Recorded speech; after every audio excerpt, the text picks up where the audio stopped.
So what's up guys, and welcome to the Shield Tablet K1, which I'm going to go ahead and say that for the price it comes at is the #1 tablet ever in the entire world. Let's find out why that is.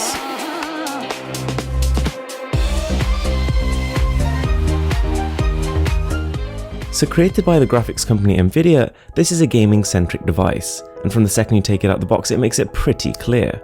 Not only have we got 2GB of RAM, but the Tegra K1 SoC, which has a 192 core GPU.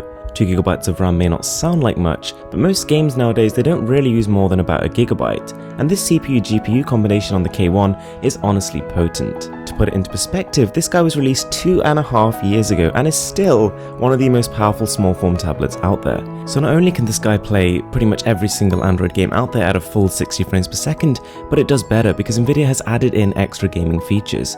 It's got an HDMI port, a console mode, so you can plug it into a TV with 4K output. You can stream games from your PC, similar to Sony's Remote Play, but even better than that, the Shield devices actually have their own set of exclusive Android games. Full console games like Borderlands 2, Borderlands the pre-sequel, Portal, Half-Life 2, these are all playable natively on the Shield device. An additional benefit of the power is that everything else runs fast too. This isn't just a gaming device. Now with the K1, Nvidia has also outed its own controller, which you do have to buy separately but is well worth it.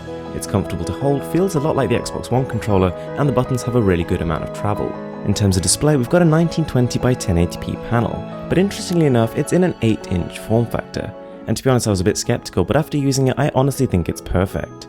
So it's a little bit bigger than 7 inches, and you can definitely feel that in terms of productivity, but it's not so big that it feels like a full-size tablet. And another almost impressive addition from Nvidia is dual front-facing speakers.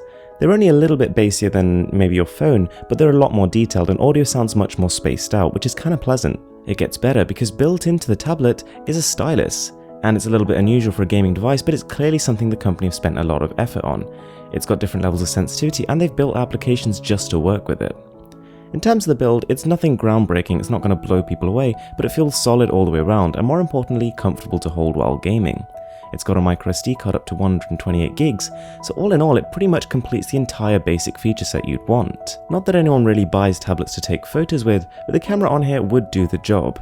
It's not particularly detailed, it doesn't have a particularly good level of HDR or even a very high aperture, but it does take reasonable photos in good lighting conditions. The K1 is also presented really well, makes you feel like you're buying a product that is technically higher end than it really is. Clearly a lot of attention to detail has been put into the box, the accessories, the charging cable that comes with it. But whilst the Shield tablet is good, and by good I mean like really, really good, it isn't perfect. The on-off button is a little bit recessed and kind of tricky to press from some angles. On top of that, whilst the screen is very vibrant, it's not particularly bright, so in broad daylight you do have a bit of a struggle trying to play on it. But overall, considering the price, this is honestly an unbeaten tablet.